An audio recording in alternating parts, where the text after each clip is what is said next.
Chers élèves, bienvenue à la suite de notre leçon de grammaire sur le sujet du verbe.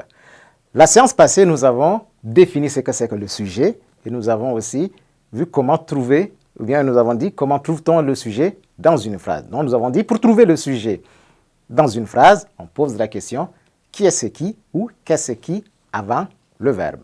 Maintenant, dans cette séquence, nous allons nous atteler sur la nature du sujet. La nature de quelques sujets. Nous n'allons pas exploiter en totalité. Nous allons parler de quelques natures du sujet et de la place du sujet.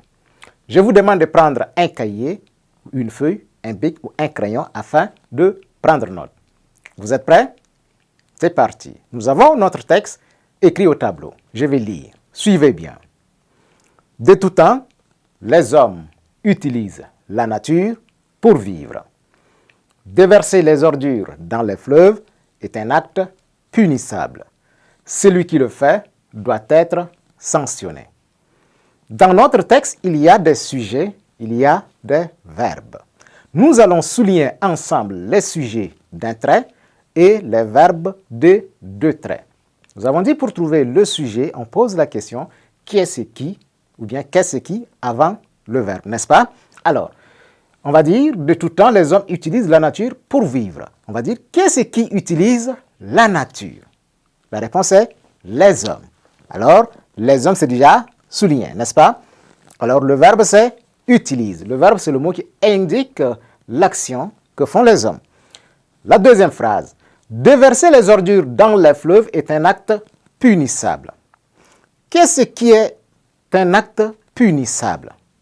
La réponse est déverser. Déverser, c'est le verbe. Le verbe, c'est où?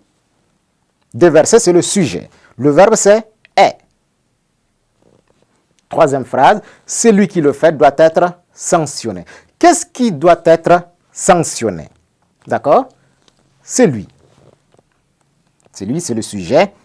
Et le verbe, c'est doit.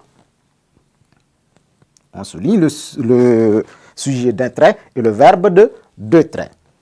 D'accord? Alors, nous avons le premier sujet, c'est les hommes. Quelle est la nature du mot ou bien du groupe de mots les hommes? Le groupe de mots les hommes, ça c'est un groupe nominal.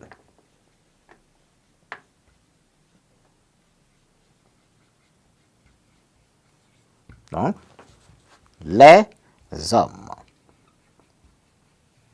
Nous avons un nom, nous avons un article. Et c'est l'ensemble de ça qui est ce que nous appelons ici le groupe nominal. Et c'est le sujet du verbe utilise.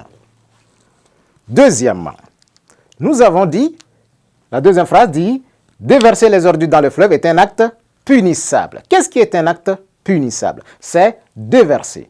Déverser, c'est le sujet, nous avons dit. Et quelle est la nature de déverser? Déverser, c'est un infinitif.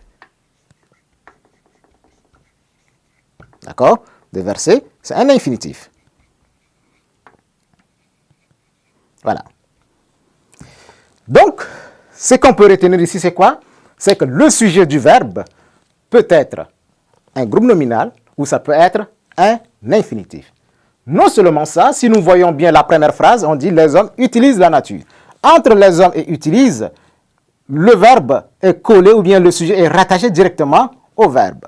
Par contre, dans la seconde phrase, on a déversé qui est le sujet et le verbe c'est est. Le sujet et le verbe sont vraiment éloignés.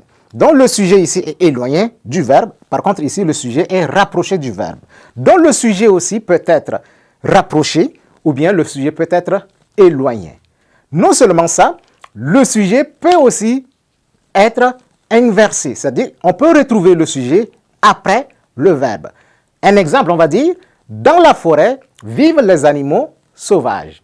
Dans la forêt vivent les animaux sauvages. Dans cette phrase que je viens de donner, le sujet se trouve après le verbe. Donc, chers élèves, nous voilà arrivés au terme de cette séquence.